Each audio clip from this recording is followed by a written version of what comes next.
In the world of display glasses, your experience can only be as good as what you're connecting your display glasses to. You could have the best display glasses in the world with the most crisp, high quality image and most awesome features, but if you're not connecting it to the right device, then you're not really taking full advantage of your glasses. And that's where the VITURE Neckband Pro pops in. I am going to be using the Neckband Pro with the VITURE Luma Ultras, and we'll talk about how I used it with a couple other devices, but today we're going to be checking out these devices. We're going to look at the specs, we'll check out the website, we'll do an unboxing, we'll go through some use cases and just get an overall understanding of what the Neckband Pro is and if this is something that you should consider putting your money down towards. I really like the Pro Neckband and other devices in this category, pucks category, because you don't have to drain your phone battery. You can use something outside of your phone. They also enable a lot of awesome features, like for example, the 6 degrees of freedom that's enabled with the Neckband Pro on the VITURE Luma Ultras is a game changer. Let's stop talking about it though. We'll jump into the unboxing and we'll check them out, and then we'll get to the website and look at some specs and information on them. But for now, my name is Connor. This is where the informal tech reviews live. If you're not already subscribed, hit the subscribe button, hit like on this video. Most of my viewers are not subscribed, and the like button really helps get the video out to a lot more people. So definitely appreciate everybody who's doing that. Let's jump into it.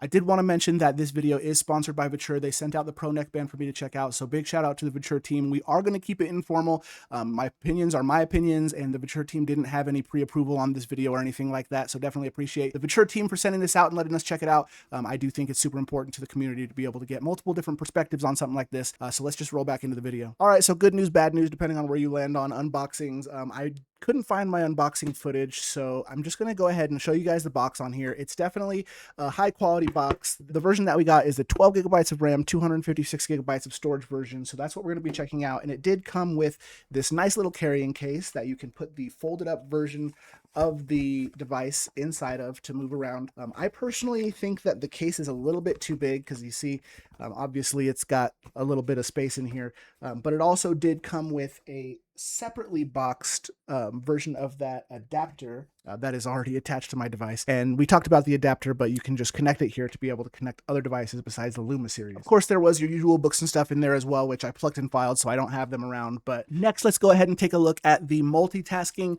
multi-window setup. I'll let you judge for yourself, but I did run into an issue here where my screen ended up flying away. And so I don't know if I would use this mode very much. I think it's perfectly fine with just one single awesome view, but multi-window streaming is definitely lacking when compared to some other devices, because some of those devices you can run 5-6 windows at a time, you can move them around, things like that. So VITURE, something to keep in mind if you wanted to improve anything on the VITURE Pro Neckband. I would recommend improving that multi-window support. I think being able to put them in different places, especially on the Luma Ultra, because you have that 6 degrees of freedom, being able to pin them somewhere else and having more of them is going to be super important. I do appreciate having the home screen launcher area kind of there all the time, but I think we could use that as an actual extra screen. So 3 at least would be probably the minimum I think would be best for us. But you know, everyone's use case is different, so definitely take that with a grain of salt. Let's jump into how that worked. As we move into the multi-window test, I do want to mention that the audio on the VITURE Luma Ultras when recording gets a little messed up whenever I hover over system icons, so it's going to sound a little weird, and my PC was on full blast on the fan, so that's why it sounds like that. Then I'm able to sort of see that. Now, it is a little bit stuttery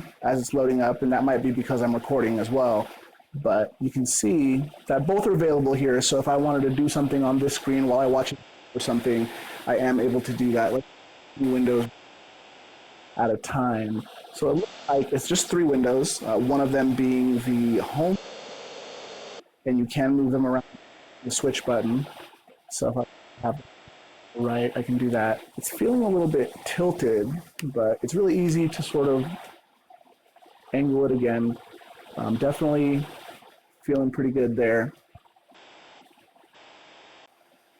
Now, my hand gestures did just get deactivated and reactivated, and my screen flew away. So it's definitely not perfect software still. I don't know, hopefully my screen recording didn't stop at this point, but that is something to note that can happen. All right, moving over to the website, we can see that the VITURE Pro Neckband is $328, currently on sale, down from $399, and you can actually get 10% off with code INFORMALTECH, all one word, and it'll bring it down to $312 USD. Now, they do come with the adapter for the Pro Neckband, which I have right here, and what this does is the neckband has a hard wired magnetic adapter for the Luma series, and you can slap this on there and you're able to then use normal USB-C glasses. And I did try them with both my Ray Neo Air 4 Pros and the VITURE Beasts, and they both did work with that. And it had the hand gestures. It wasn't in full spacewalker mode on the Ray Neos, and the Beast was a little bit odd. I had it in normal Android mode, and then when I switched the resolution on the Beast to 1200p, it did actually switch it to the VITURE spacewalker mode like the Luma Ultras have. So that's a little bit of a workaround, but the issue was I had two sets of hand detection going on. And so I had two cursors that would both be used. And so it didn't really work super well. A little bit of a bug there, I believe. So VITURE, if you're listening, that's something to definitely take a look at. But it worked really well, and it does have remote play options for cloud gaming and streaming. And in this video, we will go over the streaming from my PC with Moonlight and running Sunshine on my PC. Now let's jump down into the tech specs down here, but you can see the size and weight right here. So it is going to be 170 grams, and it does fold up. So I think we just showed that. Where did it go? Yeah, in folded up mode, it's like this, and it can go in the little carrying case that you'll see in the unboxing, and it can unfold out and you can wear it around your neck. 4+ hours battery life. Now the battery life here, I would say I'm not getting 4+ hours. That's because when I use it, I'm usually using it for something that's going to be more power intensive, like my Moonlight streaming or even video watching. And with that 6 degrees of freedom going on the Luma Ultras, I'm definitely not hitting 4 hours. I will say the battery life is probably the biggest negative on the VITURE Neckband Pro or VITURE Pro Neckband, but that can be solved with a simple battery pack, or even if you wanted to double up on the neckbands, you could use the neckband battery pack. Carry a battery pack if you want to use this for extended periods or be near a plug, because the battery life is not great.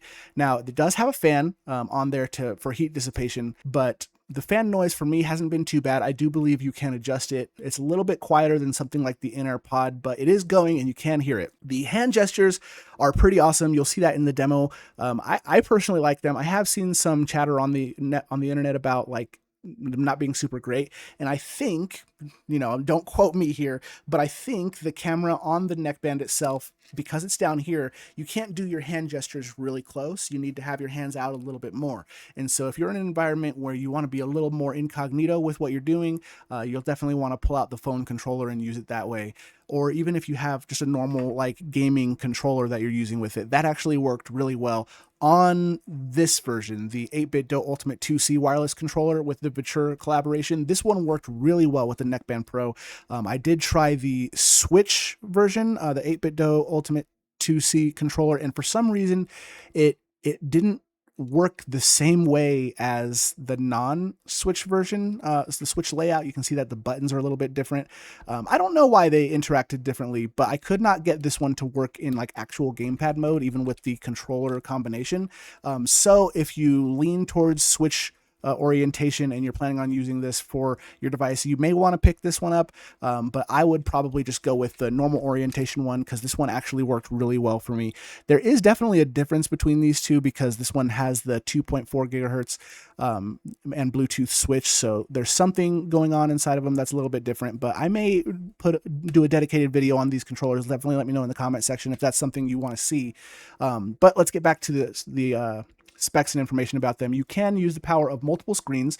Now, there is 3 degrees of freedom and smooth follow. The smooth follow, it would probably be good if you were like walking around and doing something, maybe same with 3 degrees of freedom. I personally like the 6 degrees of freedom when I'm using the Luma Ultra, but the VITURE Beast 3 degrees of freedom native built into that did work pretty well as well. I really haven't had a reason to use smooth follow at this point in time. On the general specs, there is an 8 gigabyte or 12 gigabyte of RAM version with 128 gigabytes or 256 gigabytes of storage. The chip, it just says it's 270 hertz plus or minus 40. So I don't really know what chip is being used in there, but it does have Wi-Fi 6E, which is super important for those game streaming sessions. I was actually doing the streaming with the Lego Batman game on my PC, and it felt really good. I even bumped it up to 1080p. Bluetooth is 5.2 USB-C input. You can charge it up with 9 volts, 2 amps, or 5 volts, 2 amps. So definitely charges up pretty quickly and can be charged and used at the same time. It does get a little bit warm when you do that though, so that's something to keep in mind.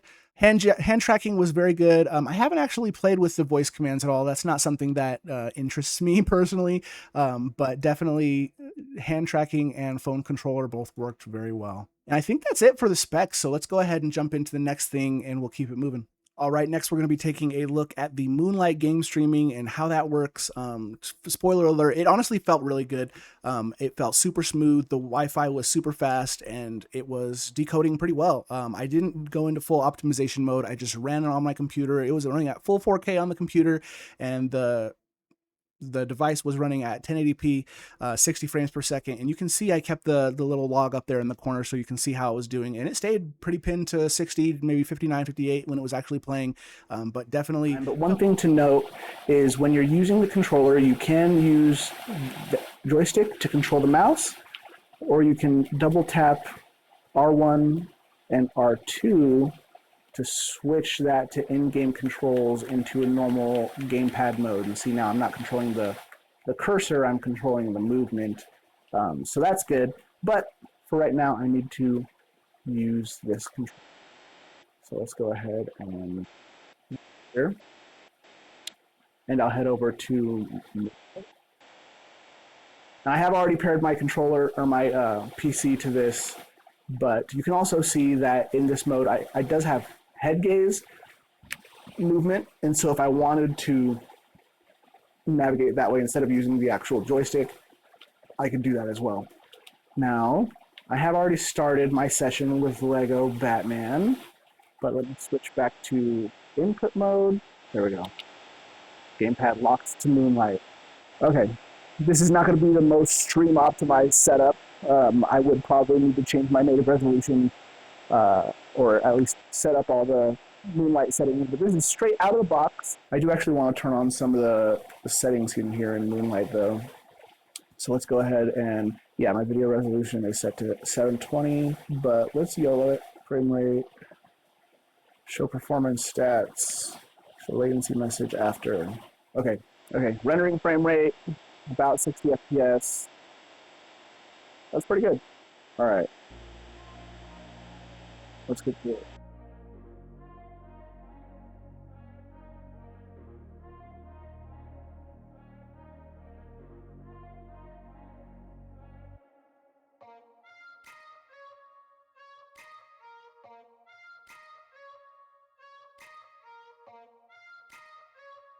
The donuts are messed up on here because I'm facing down a correct top right now.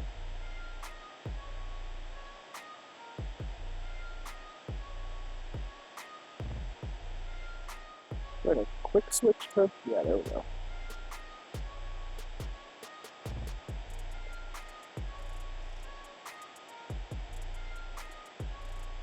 Honestly, it looks amazing.